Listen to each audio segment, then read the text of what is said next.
और उन प्रश्नों के उत्तर पे सरकार की तरफ से कोई सकारात्मक जवाब अभी तक नहीं मिला है। और माननीय मुख्यमंत्री महोदय ने जिस प्रकार से टिप्पणियां करी है वो अति ही निंदनीय है। और मेरी गुजारिश रही थी उनसे सदन के अंदर भी और अब आज भी करता हूं कि बड़सर विधानसभा क्षेत्र को आप इस प्रकार से उपेक्षित नहीं कर सकते।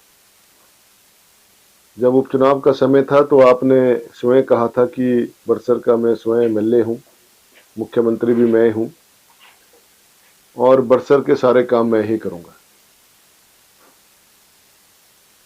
क्या हुआ क्या नहीं हुआ उन बातों में जाने का कोई फायदा नहीं है। मकसद तो ये है कि बड़सर विधानसभा क्षेत्र का विकास होना चाहिए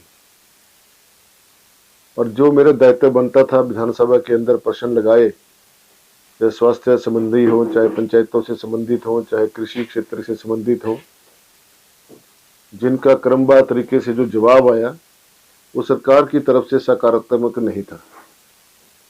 पूछते कुछ हैं, अधिकारी जवाब कुछ देते हैं लिखित तौर पर, और जब चर्चा में बात सामने आती है तो मुख्यमंत्री महोदय का जो बयान होता है उसमें बहुत भिन्नता होती है।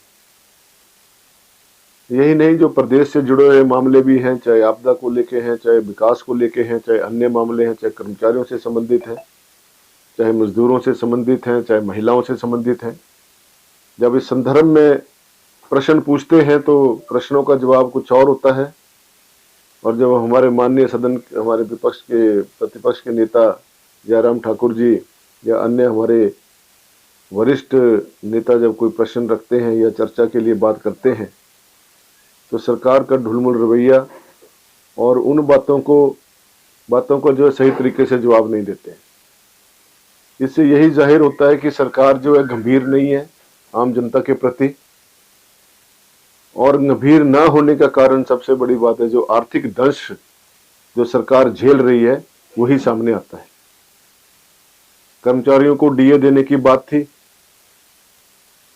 बजट सत्र में माननीय मुख्यमंत्री महोदय ने कहा था कि मई महीने के अंदर अंदर कर्मचारियों को डीए की किस्त जारी कर दी जाएगी।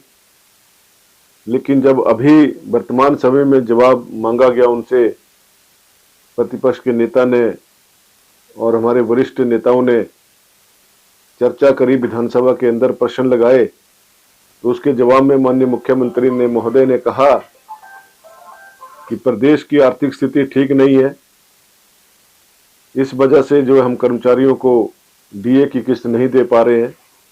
जैसे ही सरकार की आर्थिक स्थिति ठीक होगी हम कर्मचारियों को डीए की किस्त जारी कर देंगे। कहने का तात्पर्य यह है कि जब आपको पता है कि प्रदेश की आर्थिकी ठीक नहीं है तो फिर आप विभिन्न प्रकार की घोषणाएं करते क्यों हैं। एक तरफ आप कहते हैं 15 अगस्त के दिन कि हमने 34,000 नौकरियां दे दी प्रदेश के अंदर, जब प्रश्न पूछा गया सदन के अंदर तो कहते कि 23,000 दी।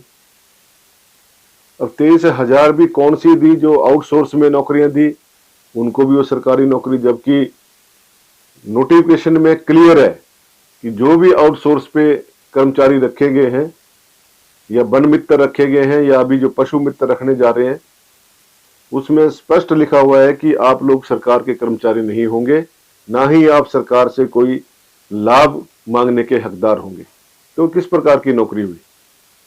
और जिस समय घोषणा पत्र जारी हुआ था कांग्रेस पार्टी का, उस समय बहुत जोर जोर के साथ कहा गया था कि हम 53 साल वाली नौकरी देंगे, पक्की नौकरी देंगे, 1 लाख नौकरियां प्रति वर्ष देंगे।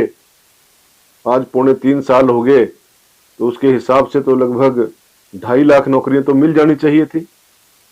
जब सरकार से इस बारे प्रश्न किया गया चर्चा के दौरान तो सरकार जो है वो उल्ट जवाब दे रही है कि हमने इतनी नौकरियां दे दी।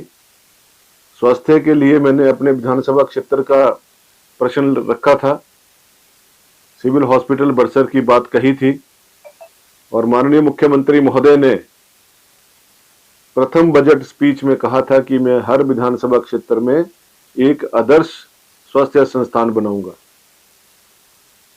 उसमें अल्ट्रासाउंड भी नई तकनीक का होगा, उसमें सीटी स्कैन की मशीन भी होगी, उसमें अल्ट्रासाउंड की मशीन भी होगी और एमआरआई की मशीन भी होगी, ताकि एक ही छत के नीचे सारी सुविधाएं प्राथमिक दृष्टि से जो वहां पे मरीजों को मिले। सोच अच्छी थी, लेकिन हुआ क्या, 2.5 साल में ना तो भवन बन पा रहा है, ना स्पेशलिस्ट डॉक्टर मिल पा रहे हैं। जब डॉक्टर्स की बात आई तो माननीय जो हमारे स्वास्थ्य मंत्री हैं, उन्होंने कहा कि 1.5 हफ्ते के अंदर अंदर कम से कम 2 डॉक्टर मैं आपको दे दूंगा। अब आते हैं नहीं आते हैं वो तो सरकार